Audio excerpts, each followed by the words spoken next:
This is a one-bedroom, one-bathroom apartment located at 1946 Ambrosi Road. Upon entering, a closet and washer and dryer are immediately to the left. The entrance to the first bathroom is on the right. Entering the bathroom, there's a white stone vanity with a brown wood finish, featuring 2 cupboards beneath with sleek black handles. Above the vanity is a sink and mirror. To the left is a shower area with a black shower head. Towel hangers are also located on the left side of the bathroom. Exiting the bathroom, there's a bedroom next to it on the right side. Upon entering the room, a large closet is found to the right.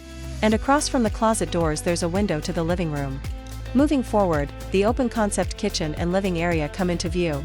In the kitchen, there's a white countertop with a sink and 3 cupboards beneath it. Between the cupboards is a dishwasher, and next to the countertop there's a stove. There are also a set of 2 drawers next to the stove. Spacious overhead cabinets are placed above the stove, with a microwave mounted above the stove. On the left side of the kitchen, against the wall, there's a fridge. Under cabinet task lighting provides ample light over the white countertop. The living room features light gray walls, creating a bright, open atmosphere. Next to the kitchen, on the right, there's the dining area. To the left of the living room, there's a door leading to the private patio. Large windows throughout the living space, allowing plenty of natural sunlight to flood the area.